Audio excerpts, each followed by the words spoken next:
Neste vídeo demonstrarei as formulações e as formatações para criar gráficos de Gantt totalmente automatizados em Excel. Saudações a todos! Existem vários aplicativos que são úteis para a criação de gráficos de Gantt. Porém, as planilhas eletrônicas, especialmente o Excel, são um recurso sempre disponível com o qual podemos contar.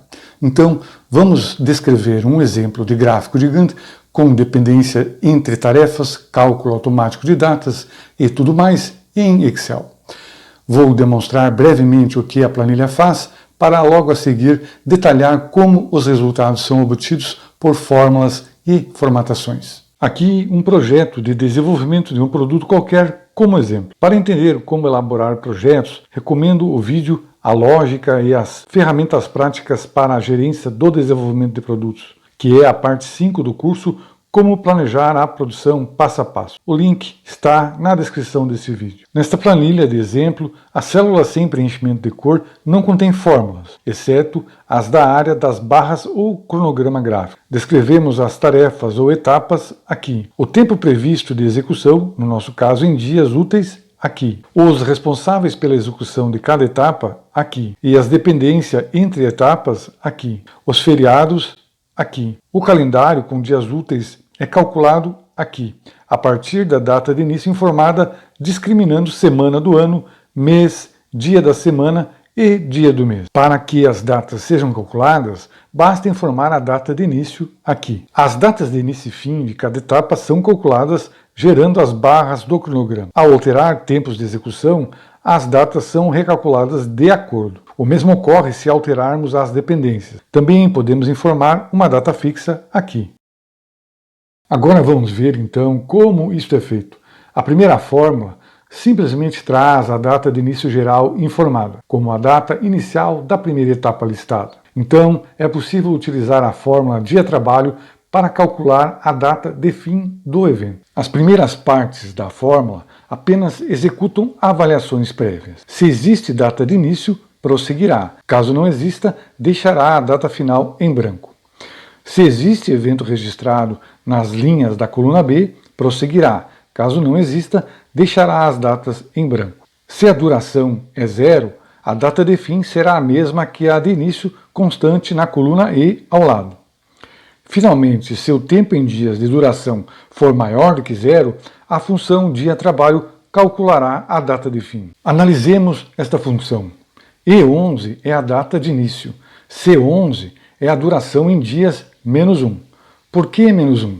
Na lógica empregada, que considera dia e não fração de dia, se começarmos a tarefa dia 24 de maio, e esta durar um dia, terminaremos 24 de maio, ao final do dia.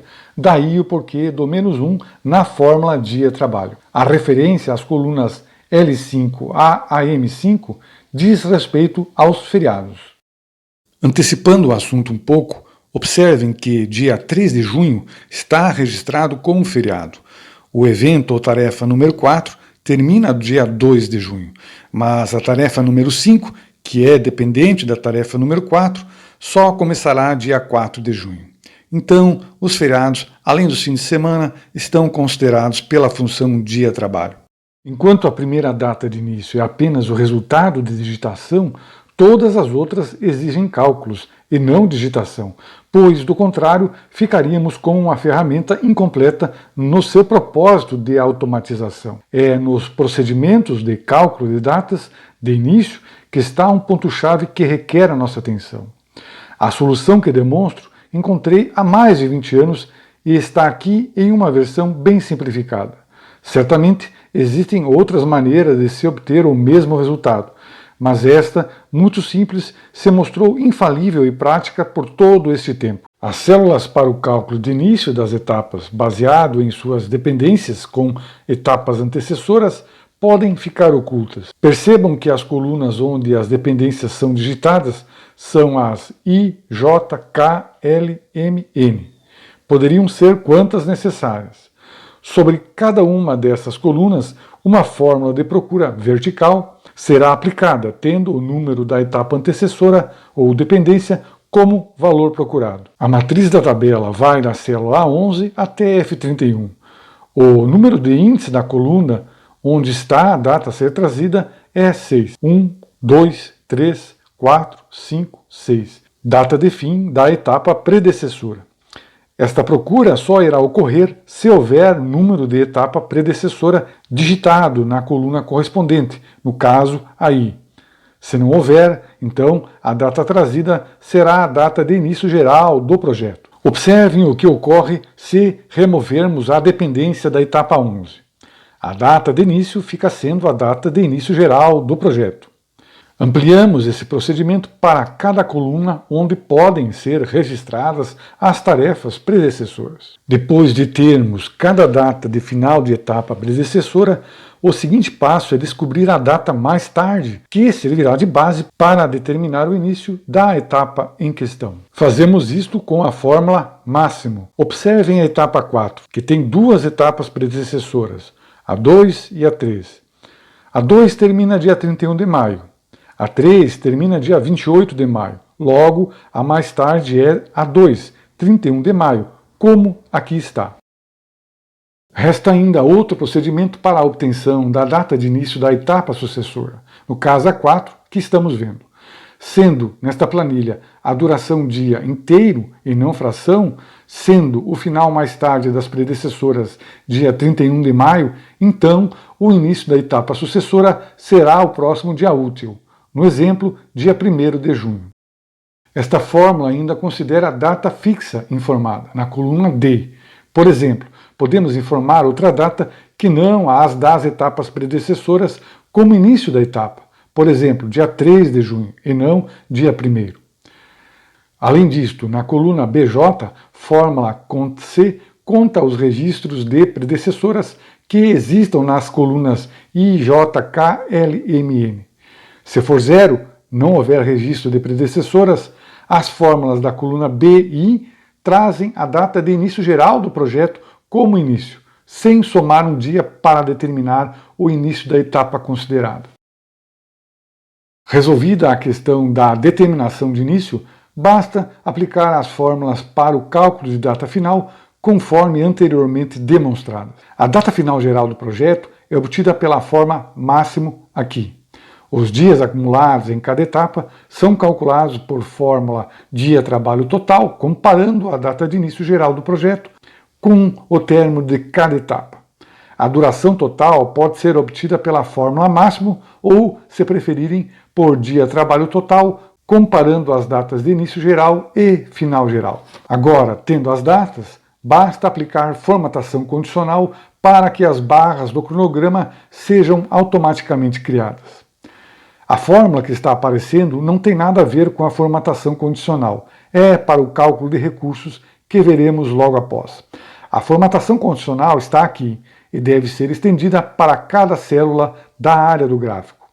As datas de início e fim de cada etapa ou tarefa são comparadas com os dias respectivos a cada célula a ser formatada. Por exemplo, vejamos a formatação da célula O11. Se o dia respectivo no calendário em O10 for maior ou igual à data de início em E11, se a data do calendário em O10 for menor ou igual à data de fim em F11, então valor 1 formata, senão valor 0 não formata. Após isto, basta escolher o tipo de formatação. No caso, preenchi com vermelho e defini cor de fonte também com a mesma cor, para ocultar os recursos utilizados, marketing, departamento técnico, etc., que já vamos ver. Tendo o cuidado de colocar as referências absolutas nas células tal como demonstrado, basta arrastar a célula formatada O11 em toda a área que se queira que barras sejam geradas, no caso até AY31. Agora então vamos ver a questão esta do cálculo diário da necessidade de recursos. Temos que seguir os seguintes procedimentos. Primeiro, definir os recursos e suas quantidades previamente ao seu lançamento em projetos, tal qual está nas colunas H35, J36. Associar cada recurso às etapas ou tarefas respectivas, ou selecionando, não digitando, tal como está na coluna H11 e H31. A partir desse ponto, podemos tratar das fórmulas relativas ao cálculo de recursos. Primeiramente, vejamos as fórmulas na área do gráfico de barra. Se o tempo de duração da etapa for 0, então ficará em branco. Senão, o restante da forma será como a utilizada na formatação condicional, mas ao invés de resultados de 0 ou 1, trará ou não o recurso definido na coluna H11, para a célula respectiva na área do gráfico. Para melhor compreensão, vou remover a formatação de fonte em vermelho para que apareçam os recursos nas células respectivas. Optei por ocultar esta informação no gráfico para deixá-lo mais compacto. Por fim, para somar os recursos por dia e compará-los com os existentes, basta inserir fórmula conta-C, somando por dia cada um dos recursos respectivos. Vejamos o recurso Departamento Técnico nos dias 8 a 11 de junho. Se não tem recurso definido em qualquer célula, de H35 a H56, não soma. Se houver, como nesse caso em H39, soma, no caso a coluna Y11 e Y31, todas que forem iguais a H39. Reparem que a soma corresponde à realidade. Caso ocorra sobreposição de necessidade de recursos, além dos existentes, então os dias em que isto ocorre ficarão em evidência por simples formatação condicional. Uma ressalva: para esse procedimento relativo aos recursos ter lógica, é necessário discriminar a quantidade de recursos de acordo. Assim, se for definido, por exemplo, apenas departamento técnico e não se especificar seus diversos processos e quantidade de recursos existentes, os resultados da planilha não representarão algo prático. Para ilustrar o que eu digo, imagine que no departamento técnico existem as seguintes atividades. Se registrarmos apenas departamento técnico com um total de 7 recursos, não obteremos informações que sejam úteis. Porém, se informarmos cada um dos processos e seus recursos existentes, os resultados passam a ser mais de acordo à realidade. Um comentário final. Quem viu os outros vídeos sobre estes cronogramas deve ter observado que neles as barras têm diferentes preenchimentos de cores ou estilos de acordo ao cálculo do caminho crítico. Não demonstrei estes procedimentos nesse vídeo para não passar excesso de informações. Contudo, apresentei o que pretendia demonstrar. Se alguém ainda quiser alguma ampliação, pode utilizar os comentários que responderei. Além do que foi tratado, variações desta lógica podem, como já fiz, ser empregadas e aperfeiçoadas em diferentes linguagens de programação com o desenvolvimento orientado à criação de aplicativos e de sistemas informatizados. Mesmo em VBA, podemos criar outras funcionalidades, como, por exemplo, o cálculo a partir de frações de dia, horas, minutos e segundos e várias outras. Mantendo foco na aplicação prática destas ferramentas e suas ampliações de recursos, muito podemos realizar, não só na indústria, mas também em vários outros ramos de atividade. Sucesso a todos e até o próximo vídeo.